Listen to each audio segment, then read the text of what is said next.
Alain Mzalak, bonjour. Bonjour. Merci d'être à nouveau avec nous. Je rappelle que vous êtes chirurgien dentiste à Paris. On a reçu beaucoup de questions de parents, et notamment sur le fluor. Quel est le dosage idéal? Combien de gouttes à quel âge et tout ça? Alors, on va essayer de ne pas perturber et déstabiliser les parents. Imaginez qu'on ait deux enfants, un qui a 5 ans aujourd'hui. Eh bien, le chirurgien dentiste ou le pédiatre à l'époque avait préconisé du fluor de 0 à 4 ans. Oui. Et aujourd'hui, on croise aux antipodes, c'est-à-dire qu'on va demander aux parents de ne pas donner du fluor, de ne plus donner du fluor du tout, et d'utiliser un dentiste fluoré qu'à partir de 5 ans. Mais pourquoi? Alors pourquoi? Il y a un certain nombre d'années, donc l'alimentation était très pauvre en fluor. Aujourd'hui, l'eau est fluorée, le sel est fluoré, on a de plus en plus de fluor dans l'alimentation. Et on s'est aperçu que le fluor de l'alimentation, plus les comprimés de fluor que l'on donnait, amenait un surdosage de fluor qui provoquait ce qu'on appelle la fluorose. Ce sont des taches qui sont extrêmement disgracieuses qui apparaissent au niveau de l'émail. C'est pas très fréquent. Sur des dents définitives, pas sur les dents de lait. Quand le mal est fait? Voilà, le mal est fait donc sur les dents définitives. Donc aujourd'hui, on ne prescrit plus du tout de fluor chez l'enfant, sauf circonstances particulières. C'est en train de nous dire que si ça se trouve, ma fille aura des dents définitives avec des taches. On ne sait pas. Elle a pris du fluor. Mais on constate beaucoup trop de fluorose chez l'enfant. Ce sont des petites déminéralisations, des petites dysplasies de l'émail, des petites taches marron. Ça ne s'arrange pas. On ne peut rien faire. On ne peut rien faire. Donc, on demande aux parents de ne plus donner de fluor, et il faut que les pédiatres, effectivement, soient au courant. Voilà. Et le message passe auprès des pédiatres? Le message passe de plus en plus. Le seul petit problème, c'est que très souvent, le fluor est couplé à la vitamine D. Et qu'il faut en fait dissocier les deux et ne pas... Voilà. Mais pas de panique. Ce type d'incident qui arrive chez l'enfant, c'est pas très frais. Non, pas rarissime. Relativement... C'est quoi les chiffres? Dites-le. On peut imaginer que ce soit un enfant sur 30 à peu près. Oh, le scandale. Alors là, je vous dis. Et ces taches ne sont pas forcément très visibles, mais tout dépend en fait de la réaction. Voilà, donc plus de fluor. Plus de fluor. En plus. Les comprimés de fluor, on les donne plus, et on donne un dentifrice non fluoré jusqu'à 5 ou 6 ans. Très bien. Voilà. Alors maintenant, on a Stéphanie en ligne. Allô Stéphanie? Oui, bonjour. Bonjour, on vous écoute.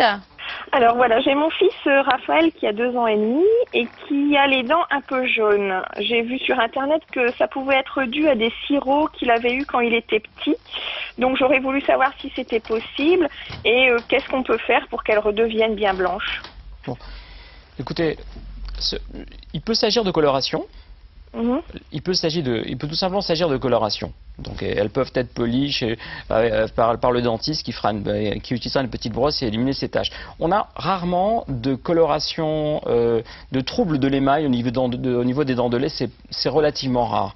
Bon, il serait intéressant de le montrer à votre dentiste traitant qui à mon avis, constatera des petites colorations externes qui seront gommées. Mais dû à quoi? Parce qu'il fume pas beaucoup à 2 ans et demi. Non, mais bon, il prend pas trop de café non plus. Certains aliments, ça peut être le chocolat, ça peut être les colorants alimentaires, tout simplement. C'est vrai? Oui.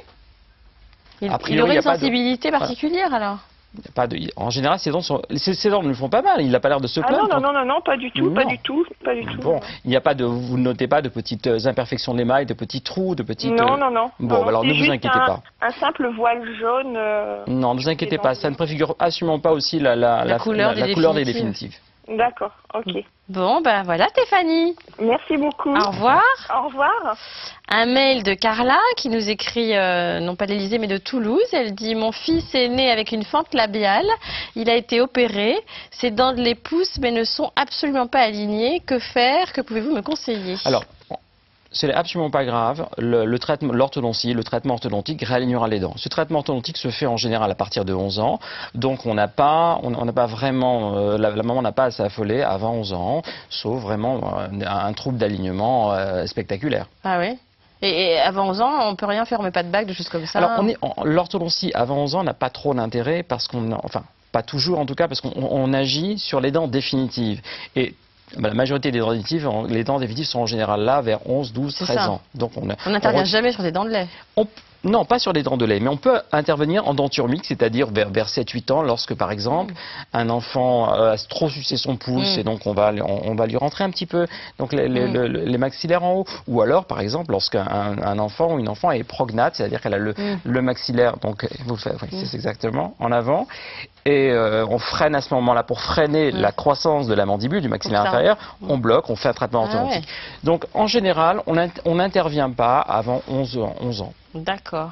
Et en même temps, attendez, pour que ce soit pris en charge par la Sécu, il faut le faire avant 16 ans. Oui, c'est ça. Hein. Voilà. 16 ans. Bon. On a reçu un mail de Sandrine. Alors, elle a un fils de 4 ans. Il a une dent de lait qui est cassée devant. Donc, elle veut savoir si c'est grave.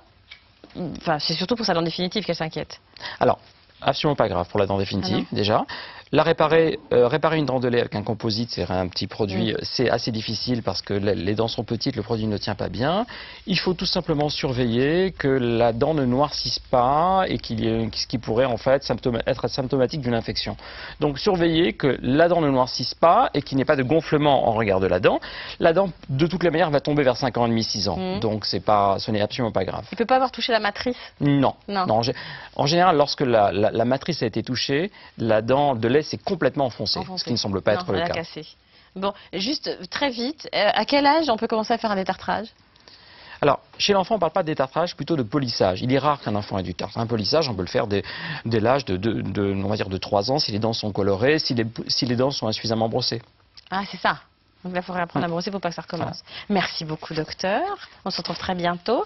Alors là, c'est la fin des maternelles. Après la pub, on n'est pas que des parents. Aujourd'hui, nos chroniqueurs des pieds sous la table seront Sophie Braffman, Virgile Pérez et Marietta Frias.